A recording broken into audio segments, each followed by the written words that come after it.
In the scorching heat of Afghanistan, when bullets whistled through the air like deadly hornets and the smell of gunpowder mixed with desert dust, nobody expected salvation to come in a 5-foot 2-inch package. The same woman who had endured months of brutal mockery, who had been told she was too small, too weak, too different for the elite world of special operations, would prove that courage isn't measured in inches or pounds. What happened on that blood-soaked mountainside would forever change how the military viewed women in combat roles. It was a story that would be whispered in training camps, retold in Pentagon briefings, and eventually reshaped the very foundation of what it means to be a warrior. This is the true story of Lieutenant Sarah Martinez, a Navy intelligence officer who refused to accept limitations, and the day she carried her wounded commander through 3 miles of enemy territory while under constant fire. It's a story about proving doubters wrong, about finding strength you never knew you had, and about how sometimes the smallest person in the room can cast the biggest shadow. The journey began not with heroics, but with humiliation. It started with cruel jokes, endless push-ups, and the constant sound of laughter echoing through the corridors of Naval Special Warfare Command. But it would end with something nobody saw coming, a rescue mission that would become legendary, performed by the very person they said would never belong. Sarah Martinez had always been small for her age. At 5 feet 2 and barely weighing 120 pounds, she looked more like a high school student than a decorated naval officer. But what she lacked in physical size, she made up for with an iron will and a mind sharp enough to cut through steel. Growing up in a rough neighborhood in East Los Angeles, Sarah had learned early that survival meant being smarter, faster, and more determined than everyone around her. Her father, Miguel Martinez, was a Marine who had served 3 tours in Vietnam. He never talked much about the war, but Sarah could see the way his eyes would go distant sometimes, staring at nothing while his coffee grew cold. Her mother, Elena, worked double shifts at the local hospital as a nurse. The Martinez family didn't have much money, but they had something more valuable, a deep belief that hard work could overcome any obstacle. From the time she could walk, Sarah was climbing everything in sight: trees, fences, playground equipment. Nothing was too high or too challenging. Her parents would find her balanced on the roof of their small house, reading a book while watching the sunset. Other kids her age were playing with dolls or watching cartoons, but Sarah was already dreaming of bigger things. When Sarah was 12 years old, her father sat her down at their kitchen table one evening after dinner. The yellow light from the overhead lamp cast shadows across his weathered face as he looked at his youngest daughter. He had just finished watching the news, where they were reporting on the first women being allowed into combat roles in some military units. Mija, he said, using the Spanish nickname he had called her since she was tiny. The world is changing. When I was young, people said certain jobs were only for certain people. They were wrong then, and they're still wrong now. If you want something badly enough, and you're willing to work harder than anyone else, you can have it. But you have to be prepared for people to tell you no 1,000 times before someone says yes.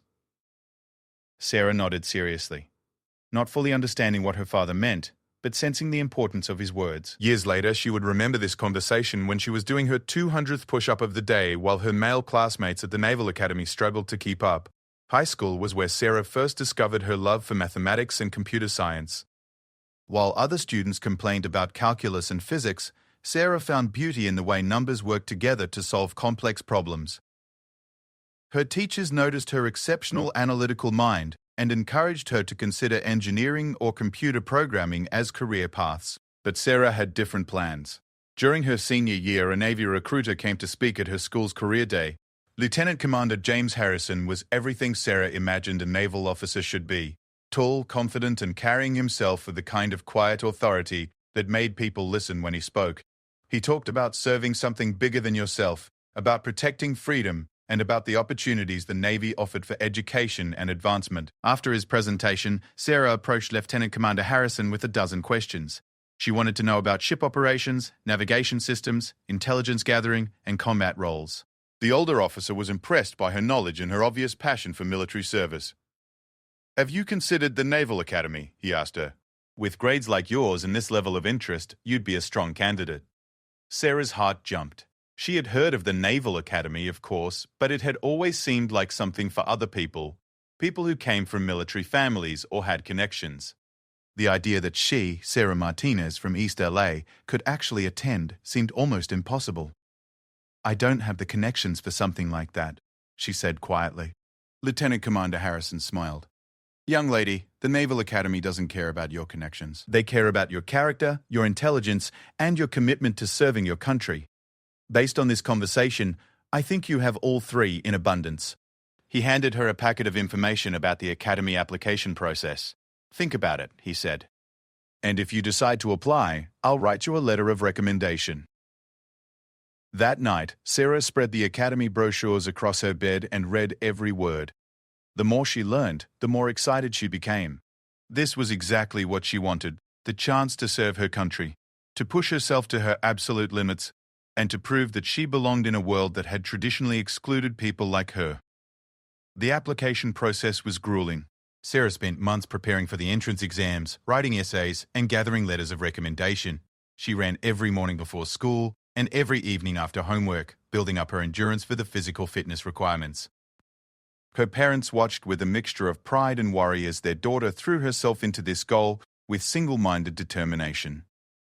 When the acceptance letter arrived on a cold February morning during her senior year, Sarah's mother cried. Her father, who rarely showed emotion, pulled her into a fierce hug and whispered, "I'm proud of you, Miha. You're going to do great things." The Naval Academy was unlike anything Sarah had ever experienced.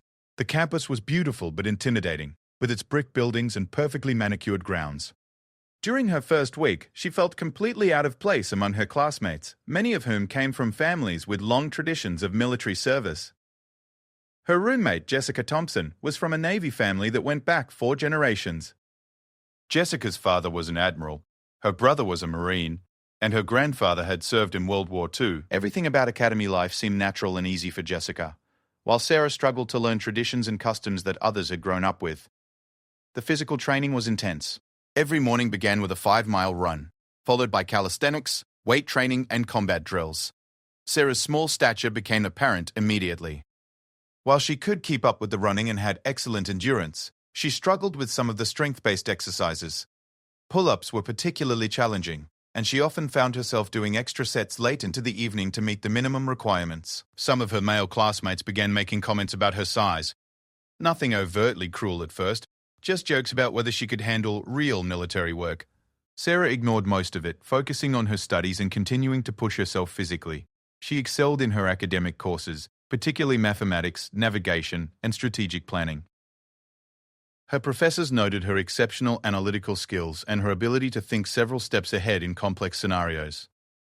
During her second year at the academy, Sarah discovered her passion for intelligence work. She enrolled in advanced courses in cryptography, surveillance techniques, and threat assessment. The world of military intelligence appealed to her methodical mind and her natural curiosity about how things worked. She spent hours in the library studying historical intelligence operations and learning about the latest technological developments in the field. It was during this time that Sarah first heard about naval special warfare and the elite units that operated in the most dangerous corners of the world. The more she learned about special operations, the more fascinated she became.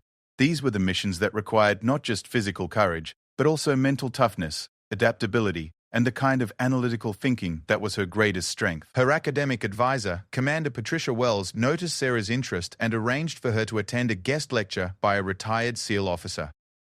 Commander Marcus Rodriguez spoke about the importance of intelligence gathering in special operations and how the nature of modern warfare was changing to require more diverse skill sets. After the lecture, Sarah approached Commander Rodriguez with questions about intelligence roles in special operations. He was impressed by her knowledge and her obvious passion for the work. "Have you considered applying for an intelligence position with naval special warfare after graduation?" he asked. Sarah's heart raced.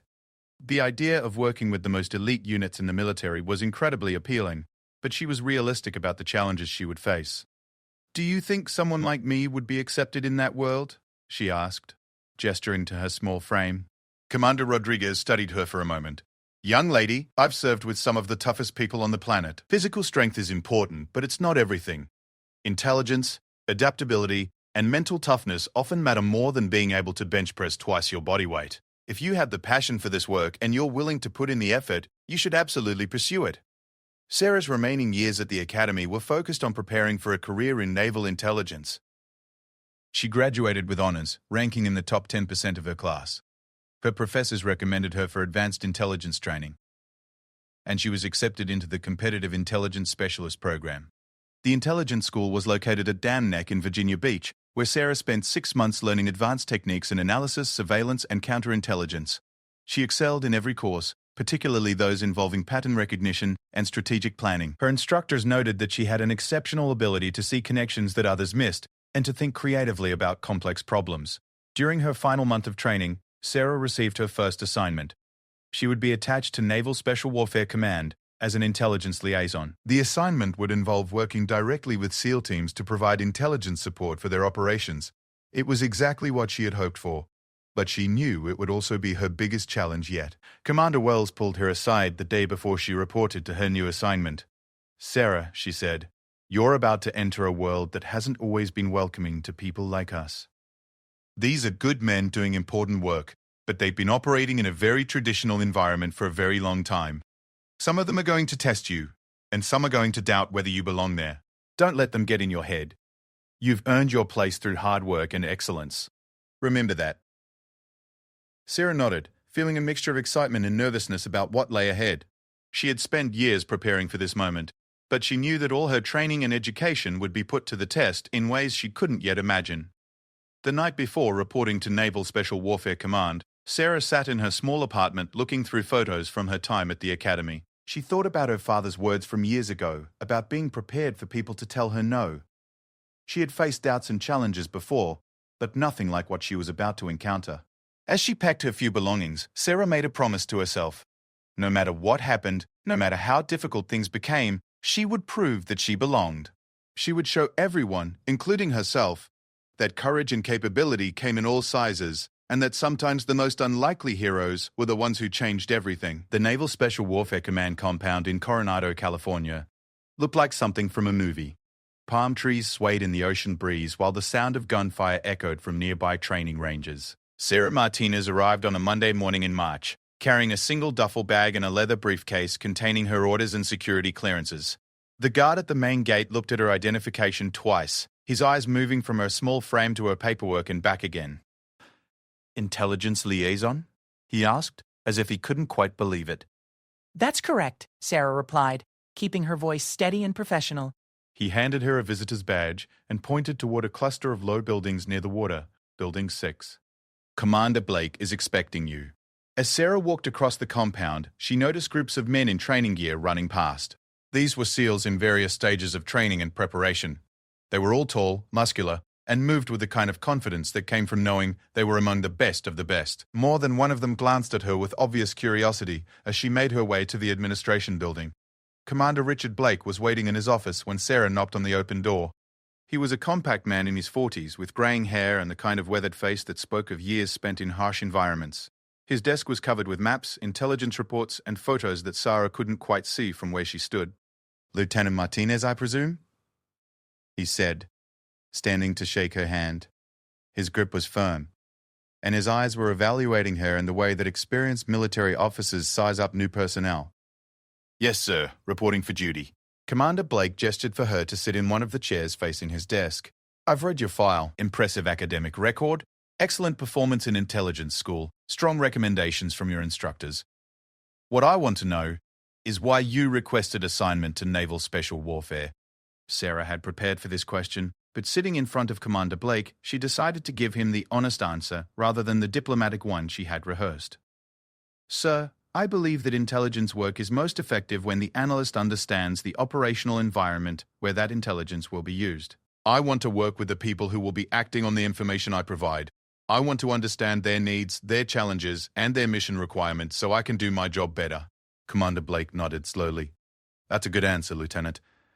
But I need to be straight with you about something.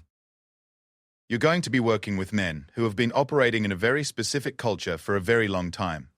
They're used to working with each other, they're used to certain ways of doing things, and they're not always quick to accept outsiders. Being a woman in this environment is going to present additional challenges." "I understand, sir." "I'm prepared for that. Are you?" Commander Blake leaned back in his chair. "These men have been through hell together. They've saved each other's lives, they've lost teammates, and they've learned to trust each other in ways that most people never will. Trust isn't something they give easily, and they're going to test you in ways that might surprise you." Sarah met his gaze steadily. "Sir, I've been tested before. I've been doubted before. I'm here because I believe I can contribute to the mission, and I'm willing to prove that every day if necessary." Commander Blake studied her for another long moment, then nodded. "All right, Lieutenant, you'll be working primarily with Team 5. They're preparing for deployment to Afghanistan in 2 months. Your job will be to provide intelligence support for their operations, including mission planning, threat assessment, and real-time intelligence during operations. You'll be embedded with the team for training exercises and deployments. He handed her a folder containing her specific assignment details. Team 5 is led by Lieutenant Commander David Harrison. He's a good officer, but he's old school. His men respect him because he's earned it through years of service and proven leadership. You'll need to earn that same respect.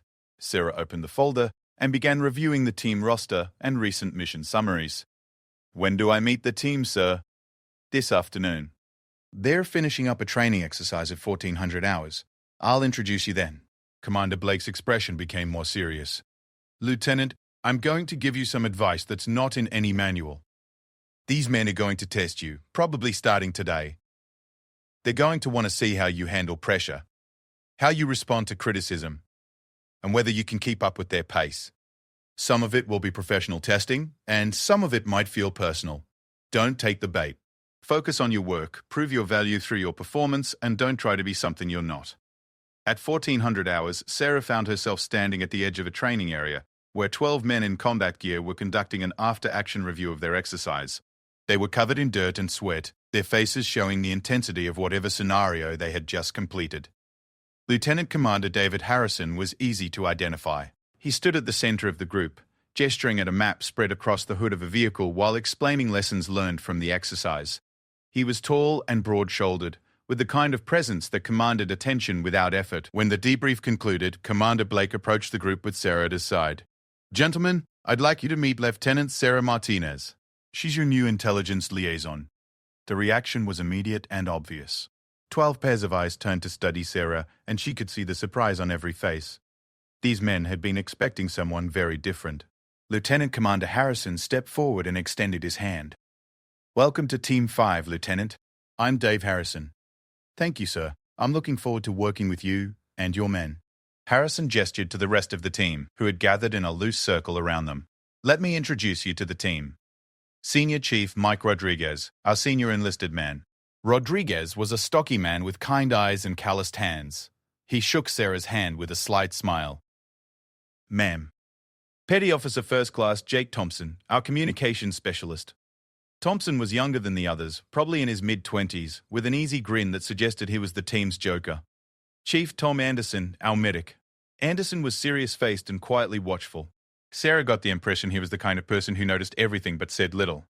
Harrison continued through the introductions, and Sarah tried to memorize names and specialties. She could feel the men evaluating her, trying to figure out how someone who looked like she should be in college had ended up assigned to their team. When the introductions were finished, Harrison looked at Sarah.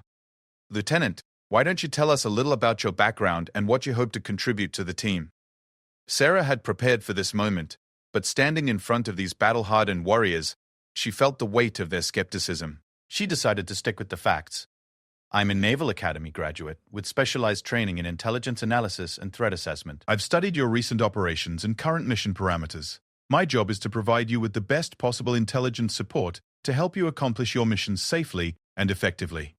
I'm here to learn how you operate so I can tailor my intelligence products to your specific needs. Senior Chief Rodriguez spoke up. Lieutenant, no offense, but we've worked with intelligence people before. Most of them sit in air-conditioned offices hundreds of miles from where we're operating. How do you plan to be different? It was a fair question, and Sarah knew it was also a test. Chief, I plan to be different by being here with you, by understanding your environment and your challenges firsthand. I can read reports about what it's like to operate in Afghanistan, but that's not the same as experiencing it. I want to understand how intelligence looks from your perspective so I can provide better support. Petty Officer Thompson grinned. Are you planning to go on operations with us, ma'am? Sarah looked him directly in the eye. If that's what it takes to do my job effectively, then yes.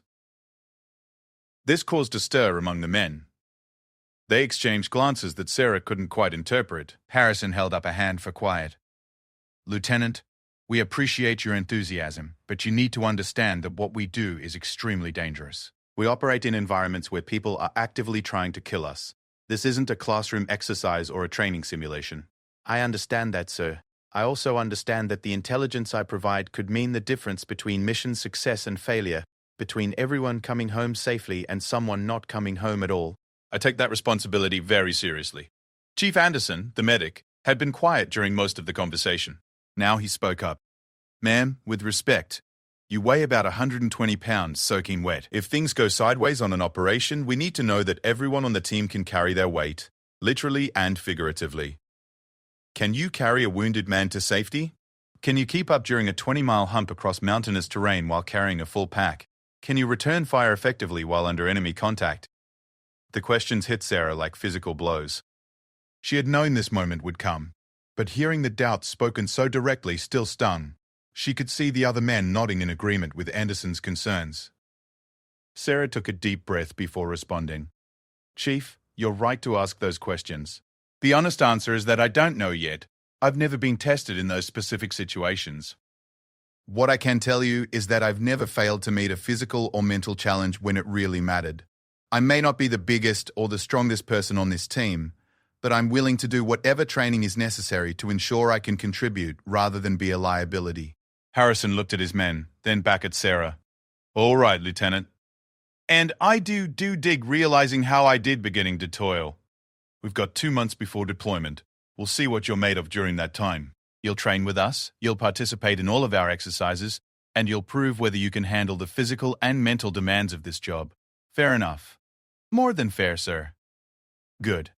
We start tomorrow at 0500 with a 10-mile run followed by strength training. Can you handle that?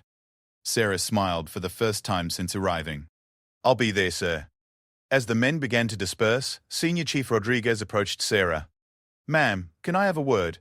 They walked a few steps away from the others, and Rodriguez's expression became more serious. Lieutenant, I want you to understand something. These men aren't trying to be cruel or unwelcoming. They've all lost teammates over the years, and they've learned that trusting the wrong person can get people killed. They need to know that whoever is with them can be counted on when things get bad. I understand, Chief. Do you? Because what just happened here was the easy part. Tomorrow they're going to push you harder than you've ever been pushed before. They're going to see if you quit when things get uncomfortable. Some of them are hoping you'll quit, not because they don't like you personally, but because they think it would be safer for everyone if you weren't here. Sarah felt a flush of anger, but she kept it out of her voice. Chief, I appreciate the warning. I'm not going to quit. Rodriguez studied her face. We'll see, ma'am, we'll see. That evening, Sarah sat in her small quarters, reviewing everything she knew about Team 5's recent operations. She studied maps of Afghanistan, read intelligence reports about enemy activity in their area of operations, and familiarized herself with the team's standard operating procedures.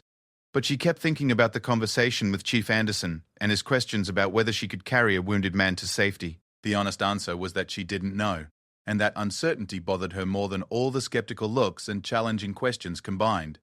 Sarah had always succeeded through preparation and determination. If these men needed to see that she could handle the physical demands of their world, then she would find a way to meet those demands. She had 2 months to prove herself, and she intended to make the most of every single day. As she fell asleep that night, Sarah could hear the sound of waves crashing against the shore outside her window.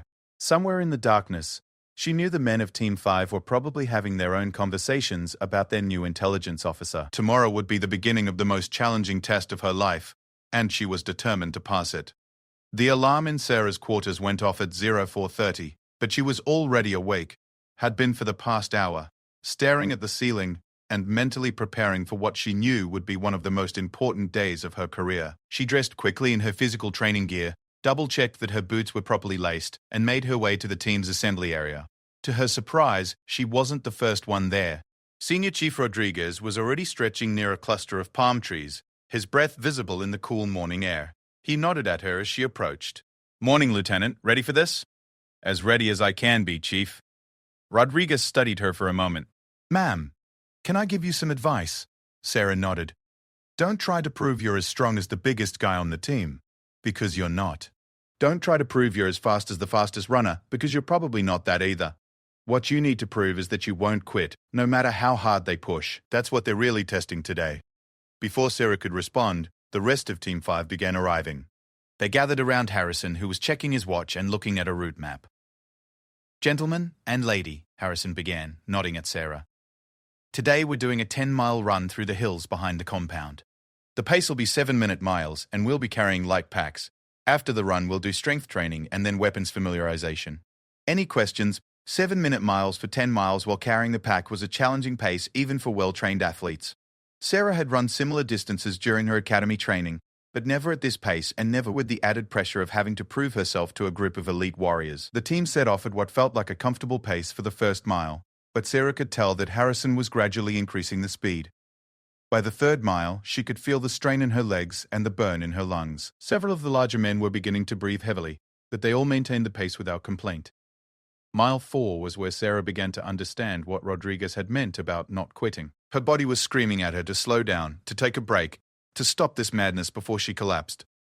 But every time she glanced at the faces around her, she saw men who were clearly suffering just as much as she was, but who showed no signs of giving up. Petty Officer Thompson, running beside her, was sweating heavily and his face was flushed red, but he managed to speak between breaths. "How you doing, Lieutenant?" "Still here," Sarah managed to reply, though her voice came out as more of a wheeze than words. Mile 6 was a nightmare. The route had turned uphill, and the pace hadn't slowed at all. Sarah's vision began to tunnel, and she could feel her form deteriorating. Her feet felt like concrete blocks, and every step sent shockwaves of pain through her legs. She began to fall slightly behind the main group. Chief Anderson, running near the back of the formation, dropped back to run beside her. "You all right, ma'am?" Sarah wanted to say no, wanted to admit that she was dying, wanted to ask them to slow down just a little. Instead, she forced herself to straighten up and match his pace. "I'm fine, Chief." Anderson didn't look convinced, but he stayed beside her for the next mile. Sarah later realized that he was probably prepared to catch her if she collapsed, and the thought of needing that kind of help drove her to dig deeper than she ever had before. Miles 7 and 8 passed in a blur of pain and determination. Sarah had moved beyond thinking about quitting and was now operating on pure willpower. Her body had become something separate from her mind, something that would keep moving as long as her brain commanded it to. By mile 9, several of the men were struggling visibly. Even Senior Chief Rodriguez, who seemed to be made of steel and determination, was breathing hard and had stopped making casual conversation. The only sounds were the rhythmic pounding of boots on the trail and the harsh breathing of 12 people pushing themselves to their limits. Mile 10 appeared like a mirage in the desert. Harrison called out the final half-mile mark, and somehow Sarah found another gear.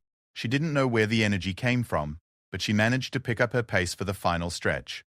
When Harrison finally called time and the group slowed to a walk, Sarah felt like she might collapse, but she was still on her feet and still with the group. "Good work, everyone," Harrison said, though he was breathing hard himself. "Grab some water and we'll move on to strength training in 10 minutes. As the men dispersed to get water and catch their breath, Sarah found herself standing alone, hands on her knees, trying to get her heart rate under control. She had survived the run, but she knew the real test was just beginning.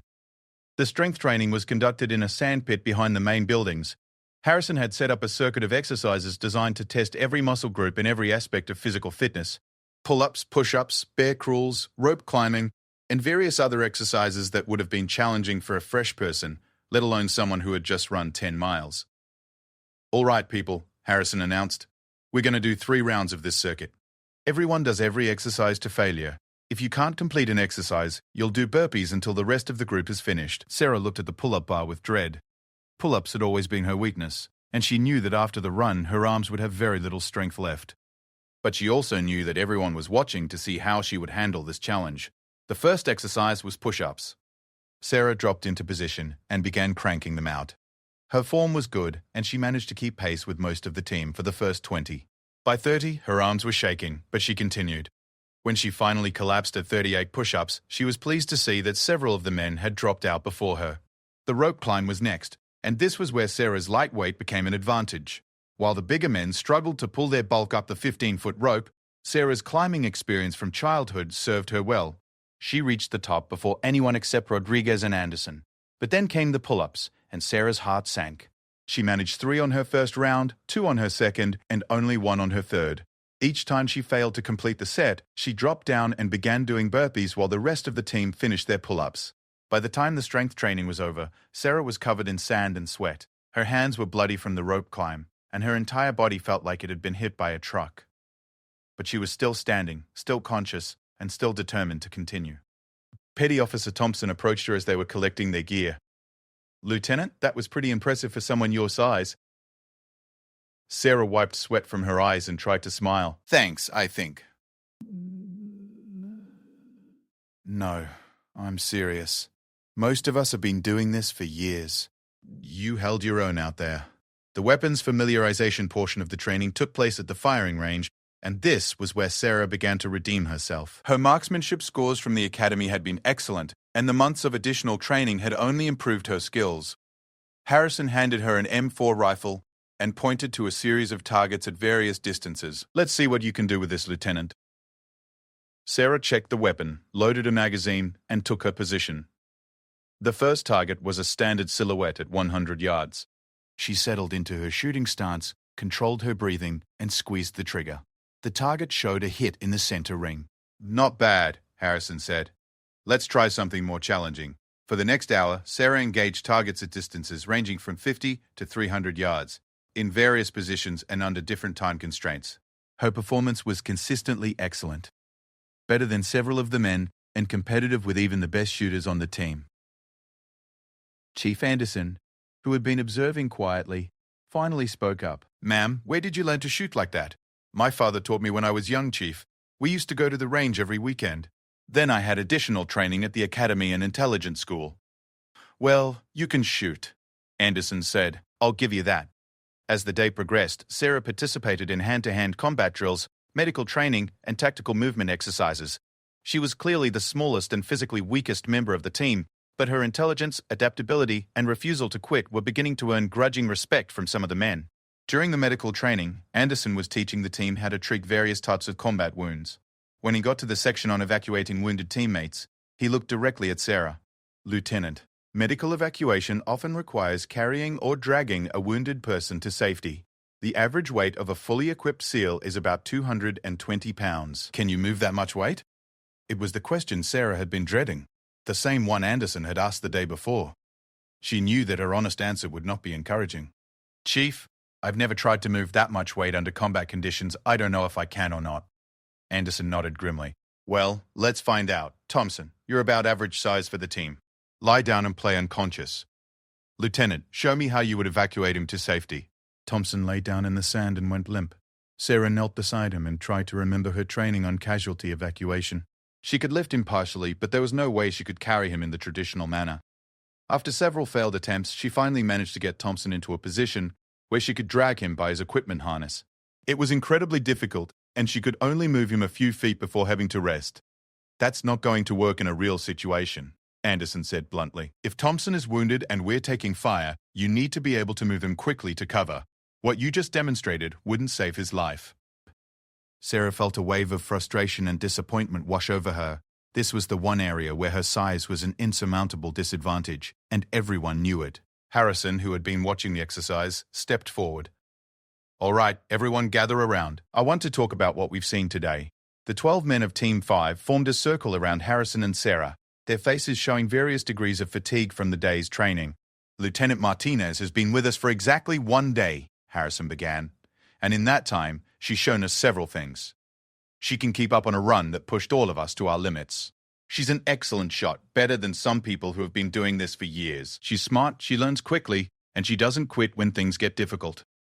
Sarah felt a surge of hope, but Harrison wasn't finished. She's also shown us that she has limitations. She can't carry a wounded teammate, and her upper body strength is significantly below what we typically require. So the question is, do these limitations outweigh her strengths? And more importantly, would her presence on an operation make the team more or less effective? Senior Chief Rodriguez spoke up first. Sir, with respect, I think we're asking the wrong question. The lieutenant isn't trying to become a SEAL. She's an intelligence officer who wants to provide better support by understanding our environment. Maybe we should focus on how to use her strengths rather than worrying about her weaknesses. Chief Anderson disagreed. Chief, that sounds good in theory, but in practice, if she's with us on an operation and things go bad, she becomes a liability. We'll have to protect her instead of focusing on the mission. The debate continued for several minutes, with team members expressing different opinions about Sarah's fitness for operational deployment. Sarah listened to men she barely knew discussing her future, and she felt a growing anger at being talked about as if she weren't there. Finally, she couldn't stand it anymore. Excuse me, she said, her voice cutting through the discussion. I appreciate everyone's concern about my capabilities, but I'm standing right here. If you have questions about what I can or can't do, ask me directly. Harrison looked surprised by her interruption, but he nodded. Fair point, Lieutenant. So tell us, given what you've learned today about your physical limitations, do you still think you should be deployed with this team? Sarah looked around the circle of faces, seeing skepticism, concern, and in a few cases, what might have been respect. She thought about her father's words about being prepared for people to tell her no, and she realized that this was one of those moments where she could either accept limitations or find a way to overcome them. Sir, I think I should be deployed with this team because intelligence is most effective when it's timely and relevant. I can provide better intelligence support if I understand the operational environment firsthand. As for my physical limitations, I believe there are ways to work around them that don't compromise team effectiveness. Such as? Anderson asked. Such as positioning, Chief. I don't need to be at the point of the formation. I can provide overwatch, communication support, or real-time intelligence analysis from a position that maximizes my contributions while minimizing risk to the team. Every operation has support roles that don't require carrying wounded teammates, but that are critical to mission success. Harrison considered this for a moment. That's a reasonable argument, Lieutenant. But it still leaves the question of what happens if things go completely sideways, and we need everyone to be able to fight their way out. Sarah met his gaze steadily. Sir, then I fight my way out. I may not be the biggest or strongest person here, but I can shoot, I can think under pressure, and I won't quit. Sometimes that's enough. The discussion continued for a few more minutes, but Sarah could sense that the tone had shifted slightly. She wasn't going to be immediately accepted, but she had bought herself more time to prove her worth. As the team prepared to end the day's training, Harrison approached Sarah privately. Lieutenant, you did better today than I expected, but you still have a long way to go. We'll continue training together, and I'll evaluate your progress along the way. Just remember that when we deploy, people's lives will be on the line. I need to be absolutely certain that everyone on this team makes us stronger, not weaker. I understand, sir. I won't let you down. Harrison studied her for a moment longer. We'll see, Lieutenant. We'll see. As Sarah walked back to her quarters that evening, every muscle in her body ached, and her hands were still bleeding from the rope climb. But for the first time since arriving at the compound, she felt like she was making progress. She had survived her first real test, and while she hadn't proven herself completely, she had shown that she belonged in the conversation. Tomorrow would bring new challenges, and the day after that would bring more. But tonight, Sarah allowed herself to feel a small measure of satisfaction. She was still here. She was still fighting. And she was one step closer to earning the respect she needed to do the job she had come here to do. 6 weeks into her training with Team 5, Sarah had developed calluses on her hands that matched those of men who had been doing this work for years. Her body had adapted to the punishing daily routine of long runs, strength training, weapons practice, and tactical exercises. But more importantly, she had begun to understand the intricate dynamics of how the team operated together. The men had stopped making obvious jokes about her size, though she still caught occasional glances and whispered conversations that she knew were about her. What had changed was that they now included her in mission planning discussions and asked for her input on intelligence matters. It was progress, even if it wasn't complete acceptance. On a humid Tuesday morning in early May, Harrison gathered the team for what he called a full mission profile exercise. They would spend 3 days in the California mountains conducting a simulated hostage rescue operation, complete with enemy forces, time pressure, and all the chaos that characterized real operations. Gentlemen and Lieutenant Martinez, Harrison began, this exercise will be our final evaluation before deployment. You'll be operating with full gear, live ammunition for some scenarios, and realistic opposition forces. The scenario is a hostage situation in a compound located in mountainous terrain. We have 72 hours to plan, infiltrate, rescue the hostages, and extract to safety. He gestured to a detailed map spread across a table. Intelligence indicates that the hostage compound is located here, approximately 15 miles from our insertion point. The terrain is rough, the enemy has early warning systems, and the weather forecast calls for rain and low visibility. In other words, it's going to be miserable. Sarah studied the map carefully, noting the elevation changes, potential approach routes, and areas where surveillance might be difficult for the enemy to maintain. This was exactly the kind of complex scenario where her analytical skills could prove valuable to the team. Sir, she said, may I make some observations about potential approach routes? Harrison nodded. Go ahead, Lieutenant. Sarah moved to the map and began pointing out features that the others might have missed. The most obvious approach is along this ridgeline, which is probably why the enemy will be watching it most carefully. but if we approach from the southeast, using this dry creek bed for concealment, we can get within 500 meters of the target without being exposed to their main observation posts. Senior Chief Rodriguez leaned in to look more closely at the route Sarah was indicating. That's a longer approach, ma'am. Probably adds 4 or 5 miles to the infiltration. True, Chief, but it also reduces the risk of early detection. If we're discovered too soon, the hostages could be moved or killed before we reach them. Chief Anderson, who had remained one of Sarah's harshest critics, studied the map for a moment. The lieutenant has a point. That southeastern approach uses terrain masking effectively. It's worth considering. Over the next several hours, the team developed a detailed operational plan that incorporated several of Sarah's suggestions. For the first time since joining Team 5, she felt like a true contributor rather than a tolerated observer. Her intelligence background allowed her to see patterns and possibilities that the others, focused on direct action tactics, sometimes missed. The exercise began before dawn on Thursday morning. The team loaded into trucks that would drop them at a remote location in the mountains, from where they would begin their infiltration on foot. Sarah carried a full combat load, including her rifle, ammunition, communications equipment, night vision goggles, and survival gear. The total weight was nearly 60 pounds, which represented a significant percentage of her body weight. The first day involved a 12-mile hike through increasingly difficult terrain.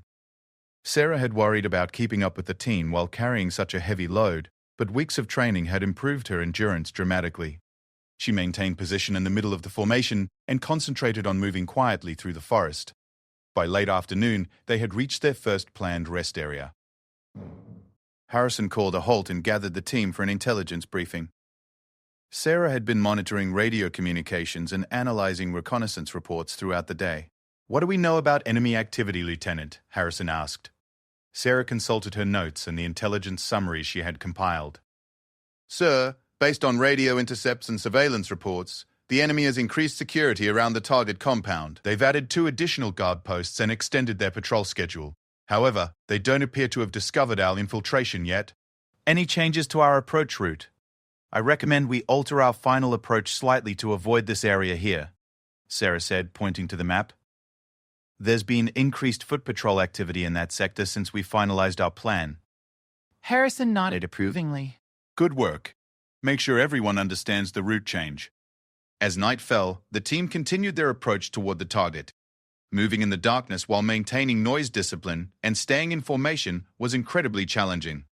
Sarah found herself relying on her night vision equipment more than the others, who seemed to navigate by instinct and experience. Around midnight, they reached their final observation position, approximately 800 meters from the hostage compound. Harrison deployed the team in a defensive perimeter while he and Sarah moved forward to conduct a detailed reconnaissance of the target. Through binoculars, Sarah could see the compound clearly. It consisted of several buildings surrounded by a fence, with guard towers at each corner. Lights were visible in some windows, and she could see guards moving between positions. "Count 6 guards visible," Harrison whispered. "What does that tell us about total enemy strength?" Sarah had studied enemy tactics and organization extensively. "Sir, if they're maintaining proper security protocols, they'll have guards inside the buildings as well, probably with the hostages. I'd estimate total enemy strength at 12 to 15 personnel. That matches our intelligence estimates. What about the hostages?" Sarah focused her binoculars on a building in the center of the compound. "Sir, there's activity in that central building. Movement behind curtained windows, but the patterns suggest people who are confined rather than moving freely. They spent 2 hours conducting detailed surveillance, identifying guard positions, patrol routes, and potential weaknesses in the enemy security plan." Sarah's intelligence training proved invaluable in organizing and analyzing the information they collected. As they prepared to withdraw to their base position, a sound in the forest behind them made both Sarah and Harrison freeze. Someone was moving through the woods, and they were moving carelessly enough to make noise. Harrison signaled for Sarah to remain silent and stationary while he investigated. For 10 minutes, she lay motionless in the undergrowth, listening to sounds that could have been enemy soldiers searching for them, or could have been animals moving through the forest. When Harrison returned, his expression was grim. "Patrol," he whispered. 4 men moving in our direction. We need to relocate immediately." They crawled backward through the forest for several hundred meters before Harrison felt it was safe to move normally. The near encounter with the enemy patrol highlighted how dangerous their situation had become. Back at the team's base position, Harrison briefed the others on what they had observed. Based on their reconnaissance, they finalized their assault plan for the following evening. The second day was spent in final preparations and rehearsals. The team practiced their assault sequence repeatedly, with each man understanding exactly what his role would be during the actual operation. Sarah's role was to provide overwatch and communication support from a position outside the compound while the assault team moved in to rescue the hostages. As evening approached, Sarah felt the familiar mixture of excitement and nervousness that she had experienced before major tests throughout her career. But this was different. This time, her performance would be evaluated not in a classroom or on a test range, but in a scenario that simulated the life-and-death situation she would face in Afghanistan. The assault began at 9 p.m., with the team moving into their final positions around the compound. Sarah took up her overwatch position on a small hill that provided a clear view of the target area and good communications coverage. Through her night vision scope, she watched as the assault team cut through the perimeter fence and began moving toward the buildings. Her job was to monitor enemy radio communications, watch for threats that the assault team might not see, and coordinate with supporting elements. Everything proceeded according to plan for the first 15 minutes. The team eliminated the exterior guards quietly and began entering the buildings. Sarah maintained constant communication with Harrison, providing updates on what she could observe from her position. Then, everything went wrong at once. "Contact! Contact!" came Harrison's voice over the radio. "We're taking fire from the main building." Sarah could see muzzle flashes erupting from several windows as the enemy responded to the assault. The exercise had suddenly become much more realistic and dangerous. "Team 5, this is Overwatch," Sarah transmitted. "You have enemy reinforcements moving toward your position from the eastern building." She watched through her scope as several figures emerged from a building that the team had thought was unoccupied. These enemy forces would arrive at the main building in less than a minute, potentially trapping the assault team. Sarah faced a decision that she had hoped she wouldn't have to make.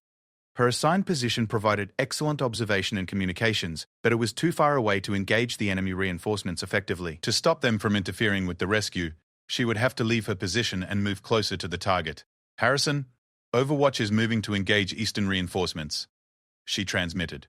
"Negative," came Harrison's immediate reply. "Stay in position." But Sarah was already moving. She understood the tactical situation better than anyone except Harrison, and she could see that the enemy reinforcements would overwhelm the assault team if they weren't stopped. Sarah moved quickly down the hill, using the darkness and terrain to conceal her approach.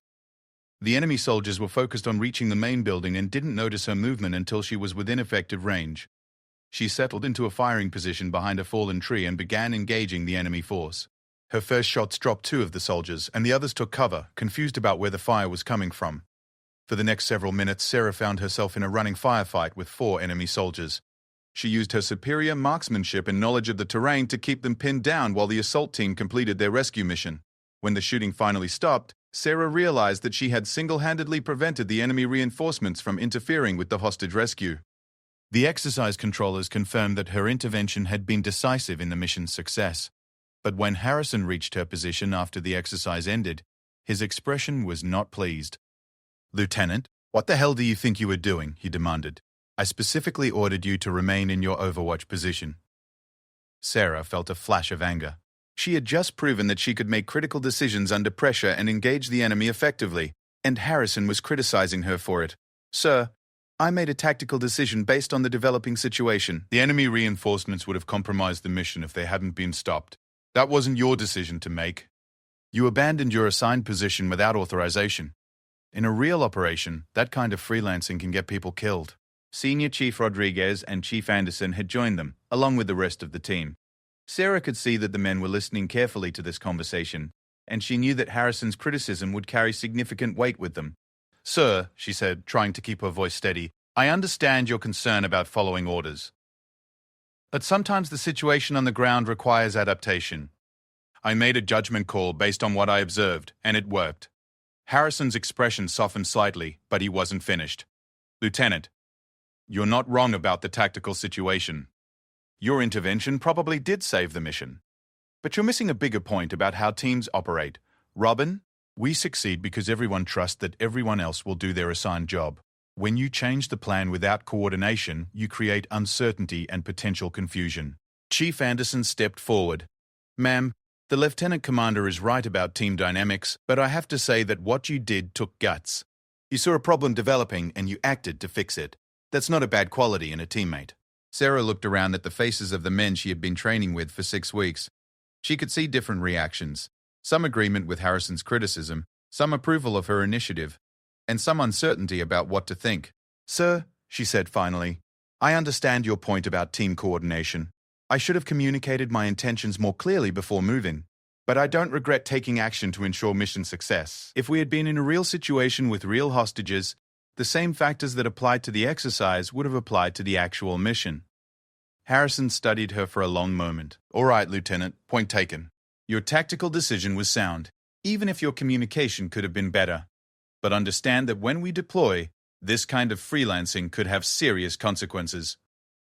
The team spent the remainder of the evening conducting an after-action review of the exercise. Sarah's performance was analyzed in detail, with both positive and negative feedback from different team members. Overall, the consensus was that she had proven she could operate effectively under pressure, but that she needed to better integrate her decision-making with the team's command structure. As they prepared to return to base the following morning, Petty Officer Thompson approached Sarah while she was packing her gear. "Lieutenant, can I ask you something?" "Sure, Thompson. What is it?" "When you left your position last night to engage those reinforcements, weren't you scared? I mean, you were going up against 4 guys by yourself." Sarah thought about the question seriously. She had been scared, terrified actually, but she had also been focused on what needed to be done. "I was scared, Thompson, but I was more scared of what would happen to the mission and to you guys if I didn't act. Sometimes being scared is less important than doing what needs to be done." Thompson nodded thoughtfully. "That makes sense, ma'am." "Thanks." As the truck carried them back toward the base, Sarah reflected on the events of the past 3 days. She had proven to herself and to the team that she could operate effectively in a combat environment. She had demonstrated tactical competence, marksmanship skills, and the kind of courage that these men valued above all else. But she had also learned that being part of an elite team required more than individual competence. It required trust, communication, and the ability to subordinate personal judgment to team objectives when necessary. In 2 weeks, Team 5 would deploy to Afghanistan for real. There would be no exercise controllers, no simulated ammunition, and no second chances if things went wrong. Sarah knew that she had earned a place on the team, but she also knew that the real test was still ahead of her. That night, as she lay in her quarters writing in her journal, Sarah thought about her father's words from years ago. She had faced the no that he had warned her about, and she had persevered through it. But she was beginning to understand that earning acceptance was only the beginning. The hard part would be living up to the trust that these men were beginning to place in her. The helicopter touched down at Forward Operating Base Chapman in eastern Afghanistan on a dusty morning in late May, the rotor wash creating a small sandstorm that stung Sarah's eyes despite her protective goggles. As Team 5 gathered their gear and prepared to disembark, she could see the stark reality of their deployment location spread out before them. The base was a collection of concrete barriers, prefabricated buildings, and military vehicles surrounded by mountains that rose like jagged teeth against the horizon. The air was thin at this altitude, and Sarah could immediately feel the difference in how her body responded to movement. This was not the controlled environment of their California training facility. Lieutenant Commander Harrison led the team toward the operations building, where they would receive their initial briefing.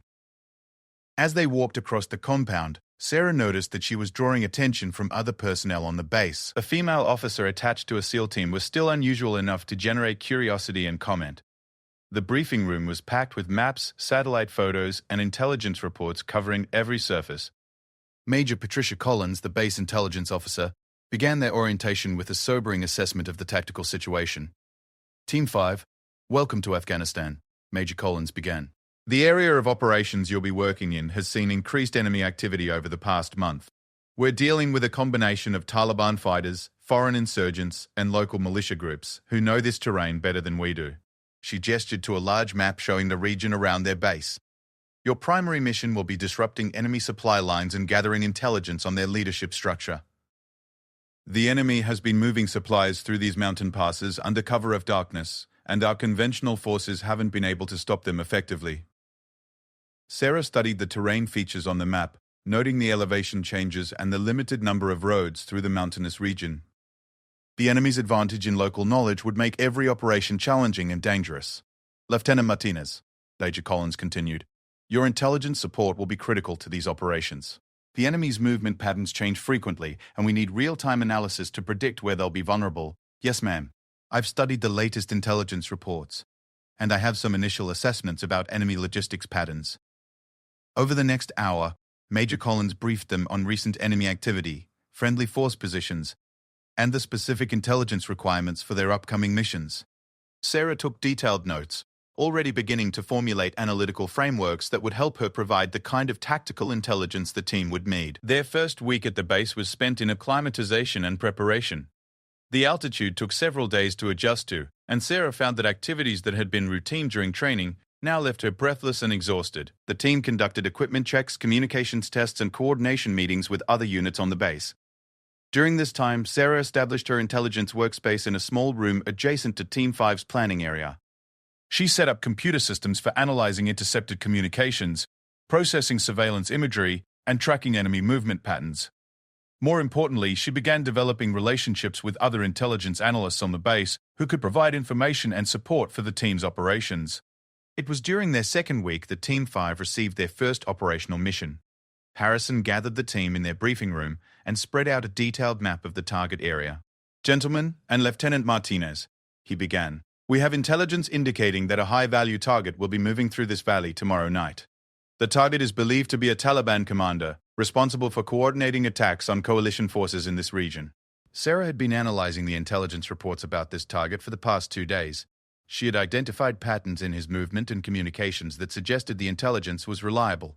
"Sir," she said, "based on his previous behavior, the target typically travels with a small security element and uses this route when he's moving between safe houses. The timing suggests he's responding to pressure from recent coalition operations in his normal area of activity." Harrison nodded.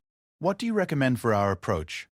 Sarah moved to the map and began outlining her analysis. "Sir, the target will likely move through this choke point around midnight. If we establish an observation post here, we can monitor his approach and determine the size of his security element. Then we can intercept him at this location where the terrain limits his escape routes." Chief Anderson studied the terrain features Sarah was indicating.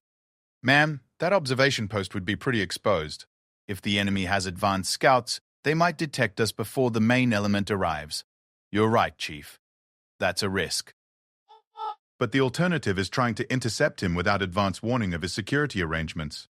I think the intelligence value of the observation post outweighs the risk."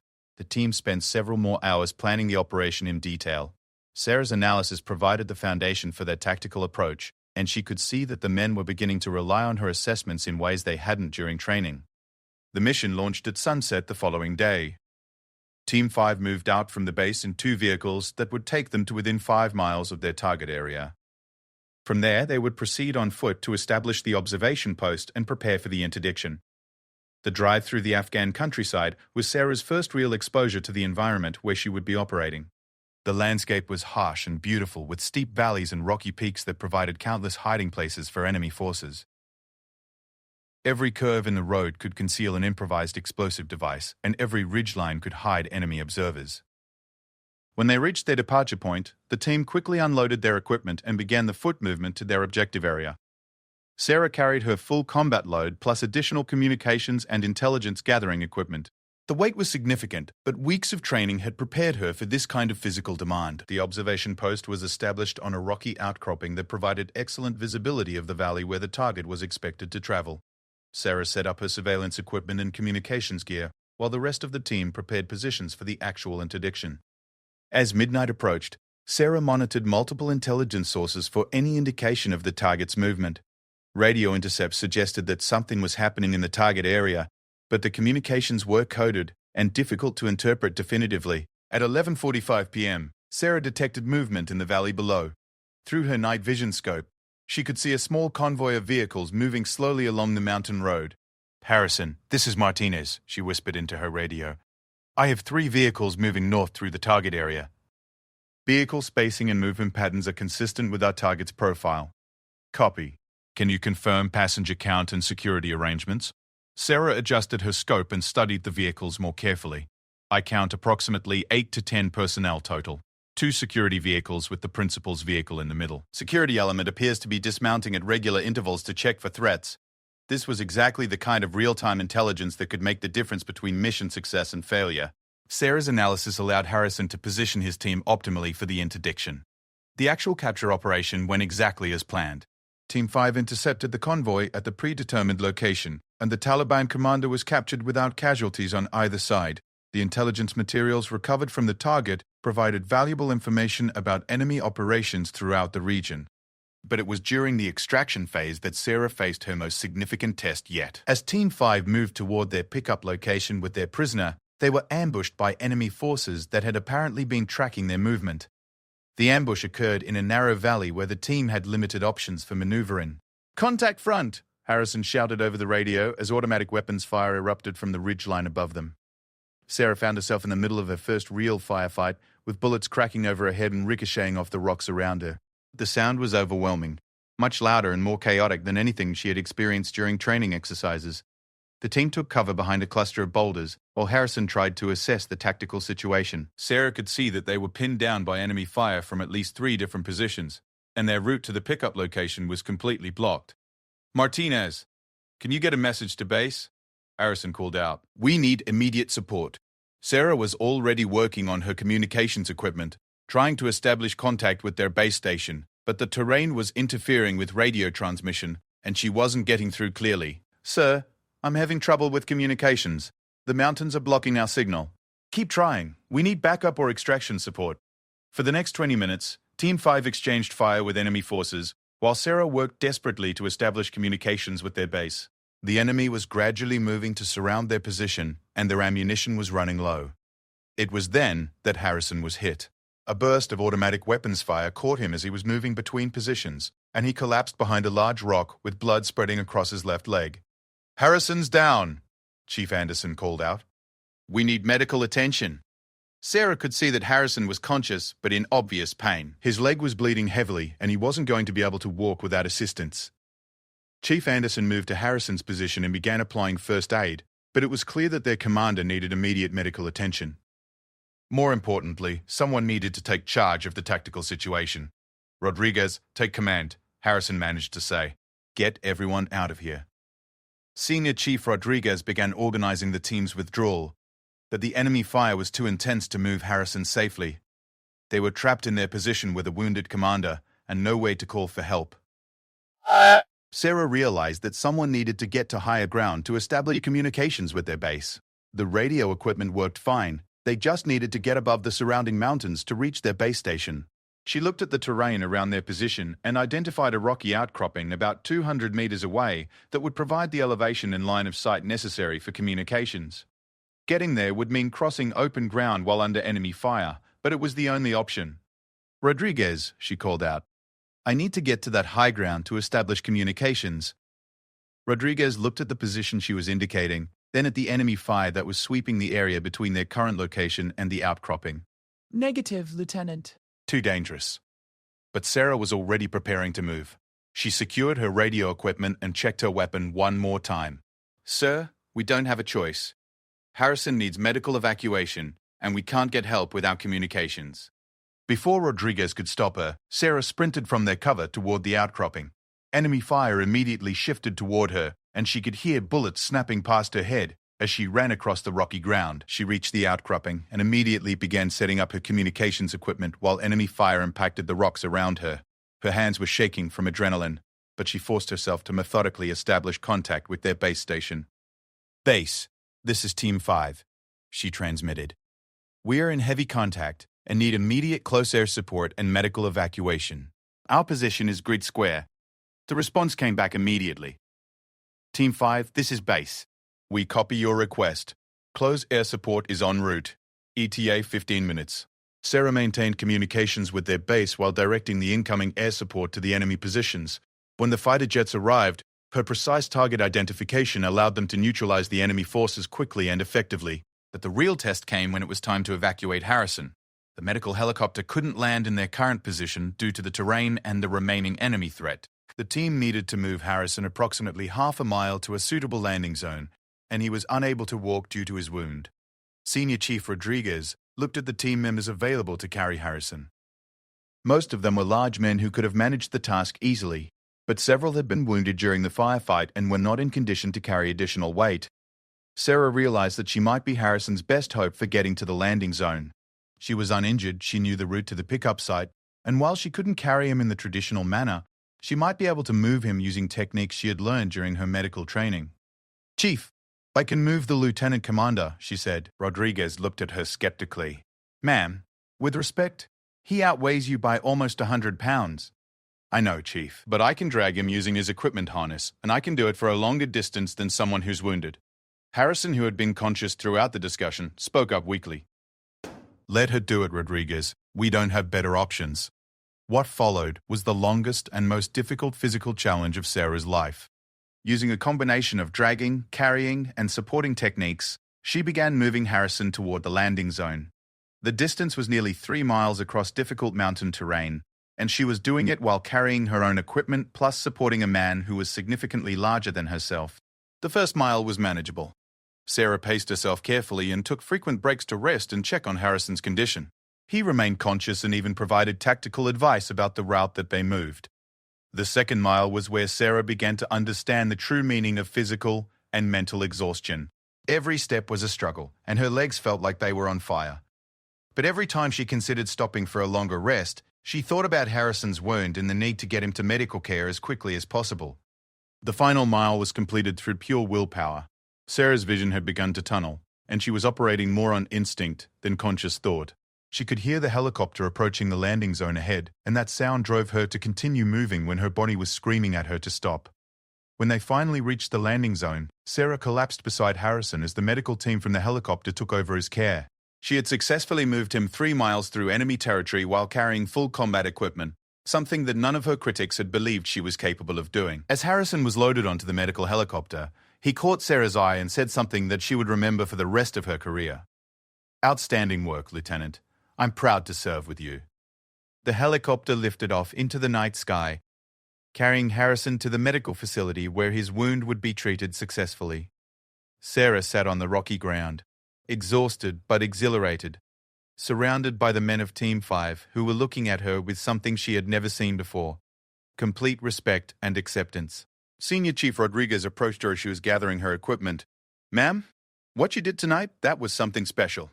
You saved the Lieutenant Commander's life, and you kept this team together when everything was falling apart." Chief Anderson, who had been one of her harshest critics during training, knelt down beside her. "Lieutenant, I owe you an apology. I was wrong about what you could do under pressure. What you accomplished tonight proved that heart and determination matter more than size and strength." Petty Officer Thompson was grinning despite the exhaustion on his face. "Ma'am, nobody's going to question whether you belong on this team anymore. What you did was incredible." As the team prepared to move to their extraction point, Sarah reflected on the events of the night. She had proven herself under the most demanding circumstances possible, not through abstract tests or exercises, but in a real situation where lives depended on her performance. The story of Lieutenant Sarah Martinez and her rescue of Lieutenant Commander Harrison spread quickly through the special operations community. Within weeks, it had become the kind of legend that would be told in training schools and briefing rooms for years to come. But for Sarah, the most important outcome was simpler. She had earned her place among warriors who measured worth not by size or gender, but by courage, competence, and commitment to the mission and each other. She had proven that sometimes the smallest person in the room could cast the biggest.